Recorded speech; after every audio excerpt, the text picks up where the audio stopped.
ಎಲ್ಲರಿಗೂ ನಮಸ್ಕಾರ. ನಾನು ನಿಮ್ಮ ಸುಮಾ ಪಾಟೀಲ್. ಶ್ರೀ ಶಕ್ತಿ ಸವಿರುಚಿಯಿಂದ ಇದೊಂದು ಹೆಲ್ದಿಯಾಗಿರೋ ಮತ್ತು ಟೇಸ್ಟಿಯಾಗಿರೋ ಉಂಡೆ. ಇದು ಹಡದ ಬಾಣ್ತೇರಿಗೆ ಎದೆ ಹಾಲು ಉಣಿಸಿರ್ತಾರಲ್ಲ ಅವ್ರಿಗೆ, ತಾಯಂದ್ರಿಗೆ ಭಾಳ ಹೇಳಿ ಮಾಡಿಸಿದಂಥ ಉಂಡೆ. ಮತ್ತು ಮಕ್ಕಳಿಗೆ ಎಲ್ಲರೂ ಹೊರಗಡೆ ಇರ್ತಾರಲ್ಲ, ಇವನು ಸ್ವಲ್ಪ ಉಂಡೆ ಮಾಡಿಕೊಟ್ರೆ ಅವ್ರಿಗೂ ಹೆಲ್ದಿಯಾಗಿರ್ತೈತಿ, ಟೇಸ್ಟು ಆಗಿರ್ತೈತಿ. ಮತ್ತು ಇದರಿಂದ ಹೆಲ್ತಿಗೆ ಭಾಳ ಬೆನಿಫಿಟ್ ಐತಿ. ಇದ್ರೊಳಗೆಲ್ಲ ಡ್ರೈ ಫ್ರೂಟ್ಸ, ಕೊಬ್ಬರಿ, ಬೆಲ್ಲ ಎಲ್ಲ ಇರೋದ್ರಿಂದ ಇದು ಮಕ್ಕಳಿಗೆ ಭಾಳ ಚಲೋ ಆಗ್ತೈತಿ. ಅದಕ್ಕೋಸ್ಕರ ನಾನು ಯಾವಾಗಿದ್ರೂ ಪದೇ ಪದೇ ಇವ್ನು ಮಾಡಿರ್ತೇನೆ. ಈಗ ಆಲ್ರೆಡಿ ಒಂದು ವಿಡಿಯೋ ಹಾಕಿದನು, ಇದ್ರೊಳಗೆ ಡೀಟೇಲ್ ವಿಡಿಯೋ ಹಾಕಿದನು. ಈ ವರ್ಷ ಈಗ ಹೆಂಗೂ ನಾಗರ ಪಂಚಮಿ ಸಮೀಪ ಐತಿ. ಪಂಚಮಿ ಹಬ್ಬ ಮಾಡುವಾಗನು ಇದನ್ನು ಮಾಡ್ಕೊಂಡು ತಿನ್ಬೋದು. ನೀವು ಬರೀ ಬಾಣ್ತೇರಿಗೆ ಮತ್ತು ಮಕ್ಕಳಿಗೆ ಅಷ್ಟು ಅನ್ನಕ್ಕೆ ಹೋಗ್ಬೇಡ್ರಿ. ಯಾರಾದರೂ ಇದನ್ನು ತಿಂದ್ರೆ ಬೆನಿಫಿಟ್ ಐತಿ, ಎಲ್ಲರಿಗೂ ಹೆಲ್ತಿಗೆ ಭಾಳ ಚಲೋ ಐತಿ. ಈ ಪಂಚಮಿ ಸಮೀಪ ಇರೋದ್ರಿಂದ ಆಲ್ರೆಡಿ ನಾನು ವಿಡಿಯೋಗಳು ಸ್ಟಾರ್ಟ್ ಮಾಡಿದನು, ಇವನ್ನ ಹಾಕಿದನು. ನನ್ನ ಹತ್ರ ಎಷ್ಟು ಸಾಧ್ಯ ಆಕೈತಲ್ಲ ಅಷ್ಟು ಉಂಡೆ ವಿಡಿಯೋಗಳು ಮಾಡಿ ಹಾಕ್ತಾನು. ಇದನ್ನು ಮಾಡ್ಕೊಳಕ್ಕೆ ಬಾಬುರಿ ಕೊಬ್ಬರಿ ಅಂತ ಇರ್ತೈತಿ ನೋಡ್ರಿಲ್ಲ, ಈ ಥರ ಇರ್ತೈತಿ. ಬಟ್ಟಲ್ ಕೊಬ್ಬರಿ ಬೇರೆ ಇರ್ತೈತಿ, ಬಾಬುರಿ ಕೊಬ್ಬರಿ ಬೇರೆ ಇರ್ತೈತಿ. ಇದು ಬಾಬುರಿ ಕೊಬ್ಬರಿ, ಇದು ಅರ್ಧ kg ತೊಗೊಂಡನು. ಮತ್ತು ಅರ್ಧ kg ಬಾಬುರಿ ಕೊಬ್ಬರಿಗೆ 1/4 ಕಿಲೋ ಉತ್ತತ್ತಿ ಹಣ್ಣು. ಈ ರೀತಿ ಒಂದು ಕಾರು ಕಲ್ಲಾಗರ, ನಿಮ್ಗೆ ಒಳಕಲ್ದಾಗರ ಮತ್ತೊಂದು ಟೈಲ್ಸ್ ಮೇಲಾರ ಹಿಂಗೆ ಜಜ್ಜಿ ತೆಗೆದು ಪೀಸ್ ಮಾಡಿ ಇಟ್ಕೋಬೇಕು. ಇದನ್ನು ಈಗ ಅಂಗಡಿ ಒಳಗಂತೂ ಇದು ಪೀಸ್ ಎದ್ದುದನ್ನು ಇರ್ತೈತಿ, ಅದನ್ನೂ ತರ್ಬೋದು ನೀವು. ನಿಮಗೆ ಸಿಗಲಿಲ್ಲ ಅಂದ್ರೆ ಈ ರೀತಿಯಾಗಿ ನೋಡ್ರಿ, ಅವನೊಂದು ಸ್ವಲ್ಪ ಪೀಸ್ ಮಾಡಿ ಇಟ್ಕೊಳೋನು. ನಿಮಗೆ ಡ್ರೈ ಫ್ರೂಟ್ಸ್ ಎಷ್ಟು ಹಾಕ್ತಿರಲ್ಲ ಅಷ್ಟು ಉಂಡೆ ಚಲೋ ಆಗ್ತೈತಿದ. ಮತ್ತು ಇವಾಗ ಬಾದಾಮ, ಗೋಡಂಬಿ, ಇವಾಗ ಕ್ಯಾರ್ ಬೀಜ, ಮತ್ತು ಇದು ಅಂಟ, ಮತ್ತೊಂದು ಸ್ವಲ್ಪ ಏಲಕ್ಕಿ ಪುಡಿ. ನಾನು ಯಾವಾಗಿದ್ರೂ ಏಲಕ್ಕಿ ಪುಡಿ ಮನೆಯಲ್ಲಿ ಮೊದಲು ರೆಡಿ ಇರ್ತೈತಿ. ಈ ಉಂಡೆಗೆ ಒಂದು ಸ್ವಲ್ಪ ತುಪ್ಪ ಜಾಸ್ತಿ ಹಾಕಬೇಕು, ಅಂದ್ರೇ ಚಲೋ ಆಗ್ತಾವೆ. ನಾನು ಅರ್ಧ kgಗೆ ಒಂದು ಕೊಬ್ಬರಿಗೆ ಒಂದು 1/4 kg ಅಷ್ಟು ಬೆಲ್ಲ ತೊಗೊಂಡನು. ನಮ್ಗೆ ಹೆಚ್ಚಿಗೆ ಕ್ವಾಂಟಿಟಿ ಇದ್ದರೆ ನೀವು ಹೆಚ್ಚಿಗೆ ತೊಗೋಬೋದು. ಈ ರೀತಿಯಾಗಿ ಇವನ್ನೆಲ್ಲ ಮೊದಲಿಗೆ ರೆಡಿ ಮಾಡಿ ಇಟ್ಕೊಂಡಿದ್ದೇನು. ಮೊದಲಿಗೆ ತಯಾರಿ ಮಾಡಿ ಇಟ್ಕೊಂಡ್ರೆ ಎಲ್ಲ ಭಾಳ ಚಲೋ ಆಗ್ತೈತಿ ಮಾಡಕ್ಕೆ. ಪಟ್ ಒಂದು ಕಡಾಯಿಗೆ ಒಂದು ಸ್ವಲ್ಪ ಕೊಬ್ಬರಿ, ಈಗ ಮಳೆಗಾಲ ಇರಲಿ ಮತ್ತು ಬೇಸಿಗೆಗಾಲ ಇರಲಿ ಯಾವಾಗಿದ್ರೂ ಒಂದು ಸ್ವಲ್ಪ ಕೊಬ್ಬರಿ ಅಂಶ ವಾಸ ಬರ್ತೈತಿ, ಕೆಡ್ತೈತಿ. ಮಕ್ಕಳ ಭಾಳ ದಿನ ಇಟ್ಕೊಂಡು ತಿಂತಾರೋ ಅನ್ನೋ ಸಂಬಂಧ ಅದನ್ನ ಯಾವಾಗಿದ್ರೂ ನಾನು ಮಾಡಿರೋ ಹುರಿದ ಮಾಡಿರ್ತೇನೆ. ಮತ್ತೊಂದು ಸ್ವಲ್ಪ ಕೊಬ್ಬರಿ ಹುರಿದು ಮಾಡಿರಿ ನೀವು, ಟೇಸ್ಟು ಆಗ್ತೈತಿ, ಚಲೋ ಆಗ್ತೈತಿ. ಒಂದು ಅರ್ಧ ವಾಟೆದಷ್ಟು ತುಪ್ಪ ಹಾಕಿದನು. ನಾನು ಮೊದಲೇ ಹೇಳ್ದಂಗೆ ತುಪ್ಪ ಭಾಳ ಬೇಕು. ಇದು ಅಂಟಂತೆ ಕಾಸು ನಿಮ್ಗೆ ಎಲ್ಲ ಕಡೆ ಕಿರಾಣಿ ಅಂಗಡಿ ಒಳಗೆ ಸಿಗ್ತೈತಿ. ಗೊತ್ತಿದ್ದವ್ರಿಗೆ ಮಾತ್ರ ಗೊತ್ತಿದ್ರೆ ನಡಿತೈತಿ, ಗೊತ್ತಿಲ್ಲದೆ ಇದ್ದವ್ರಿಗೆ ನಾನು ತೋರ್ಸಾತೇನೆ ಇದನ್ನು. ಈ ರೀತಿ ತುಪ್ಪದೊಳಗೆ ಹಾಕಿ ಅದನ್ನೆಲ್ಲ ಮೊದಲು ಅಂಟು ಕರ್ಕೋಬೇಕು. ಅಂಟು ಯಾಕೆ ಹಾಕೋದ್ರಿಂದ, ಅಂಟಿನ ಉಂಡೆ ಯಾಕಂತಾರಂದ್ರೆ ಹಡದ ಬಾಣ್ತರಿಗೆ ಬೆನ್ನು ನಡ ನೋವು ಇರ್ತೈತಿ, ಅದಕ್ಕೋಸ್ಕರ ಹಾಕ್ತಾರು. ಗಂಡು ಮಕ್ಕಳಿಗೆ ಅದು ಆಗಲಿ ಯಾರಿಗೇ ಆಗಲಿ ಹೆಣ್ಮಕ್ಳಿಗೆಲ್ಲ ನಡ ಗಟ್ಟಿರ್ತೈತಿ, ಮತ್ತು ಅಂಟು ತಿಂದ್ರೆ ಚಲೋ ಅಂತ ಅದ್ರ ಸಂಬಂಧ ಎಲ್ಲದಕ್ಕೂ ಇದನ್ನು ಅಂಟು ಹಾಕ್ತೇವೆ. ಉಂಡಿಗೆ ಈ ಕೊಬ್ಬರಿ ಉಂಡಿಗೆ ಇದನ್ನು ಸ್ವಲ್ಪ ಹೆಚ್ಚಿಗೆ ಹಾಕಿರ್ತೇವೆ. ಅದನ್ನು ಒಂದು ಸ್ವಲ್ಪ ಸಪ್ರೇಟ್ ತೆಗೆದಿಟ್ಕೋಬೇಕು. ಅಂಟು ಅಂದರೆ ಇದನ್ನು ಲಾಸ್ಟಿಗೆ ಹಾಕಬೇಕು. ಅದಕ್ಕೋಸ್ಕರ ಅದನ್ನು ಸಪ್ರೇಟ್ ಒಂದು ಬೌಲ್ ಒಳಗೆ ತೆಗೆದಿಟ್ಟು ಅದೇ ತುಪ್ಪದೊಳಗೆ ನಾನು ಗೋಡಂಬಿ, ಬಾದಾಮ, ಕ್ಯಾರ್ ಬೀಜ ಹಾಕ್ತಾನು. ಇದೊಂದು ಸ್ವಲ್ಪ ತುಪ್ಪ ಕಪ್ಪಾಯ್ತು, ಯಾಕಂದ್ರೆ ಕ್ಯಾರ್ ಬೀಜ ಒಂದು ಸ್ವಲ್ಪ ಕಪ್ಪಿರ್ತಾವ, ಅದಕ್ಕೋಸ್ಕರ ಒಂದು ಸ್ವಲ್ಪ ತುಪ್ಪ ಕಪ್ ಹಾಕೈತಿ. ಅದಕ್ಕೇನು ಪರವಾಗಿಲ್ಲ, ನಡಿತೈತಿ.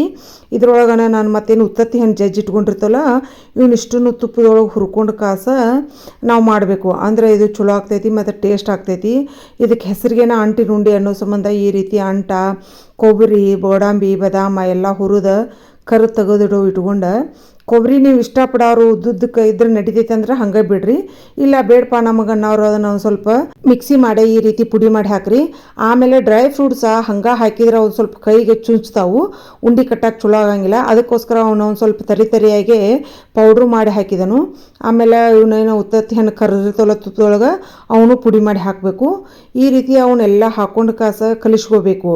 ಅಂದ್ರೆ ನಾವು ಮೊದಲಿಗೆ ಕೊಬ್ಬರಿ ರುಬ್ಬಿನಿ, ಆಮೇಲೆ ಡ್ರೈ ಫ್ರೂಟ್ಸ್ ರುಬ್ಬಿನಿ, ಆಮೇಲೆ ನಾನು ಉತ್ತತ್ತಿ ಹಣ್ಣು ರುಬ್ಬಿನಿ. ಲಾಸ್ಟಿಗೆ ನೋಡ್ರಿಲ್ಲೇ ಅಂಟು ಹಾಕಿನಿ. ಅಂಟು ಹಾಕಿ ಮತ್ತು ಏಲಕ್ಕಿ ಪುಡಿ ಹಾಕಬೇಕು. ಒಂದು 2 ಚಮಚದಷ್ಟು ಹಾಕಬೇಕು, ಅಂದರೆ ಸ್ವೀಟ್ ನಾನು ಸ್ವಲ್ಪ ಹೆಚ್ಚಿಗೆ ಹಾಕಬೇಕು. ಏಲಕ್ಕಿ ಪುಡಿ, ಕಸಗಸಿ ಪುಡಿ ಅವನ್ನೆಲ್ಲನೂ ಈ ರೀತಿ ಹಾಕಿ ಒಂದು ಸ್ವಲ್ಪ ಕಲಿಸ್ಕೊಂಡು ಅದನ್ನು ಸಪ್ರೇಟ್ ತೆಗೆದಿಡ್ಬೇಕು. ಬೆಲ್ಲ ಈ ರೀತಿಯಾಗಿ ಸಣ್ಣ ಸಣ್ಣ ಪೀಸ್ ಮಾಡ್ಕೋಬೇಕು ಅವನ್ನ. ಇದು ಒಂದು ಸ್ವಲ್ಪ ನಮ್ದು ಅಂಟು ಬೆಲ್ಲ ಐತಿ, ಮತ್ತು ಕಪ್ಪು ಬೆಲ್ಲ, ನಾವು ಆರ್ಗ್ಯಾನಿಕ್ ಬೆಲ್ಲ ತೊಗೊಂಡಿರ್ತೇವೆ. ಈ ವಾಟೆಲೆ ಒಂದು ಅರ್ಧ ವಾಟೆದಷ್ಟು ನಾನು ತುಪ್ಪ ಹಾಕಿದನು. ಮತ್ತು ನೀವು ಉಟ್ಟೇಳಿ ಸಣ್ಣೇಳಿ ಬೆಲ್ಲ ಅಂತ ಸಿಗ್ತೈತಿ, ಅದನ್ನು ತಂದು ಮಾಡಿರೋಣ ಚಲೋ ಆಗ್ತೈತಿ.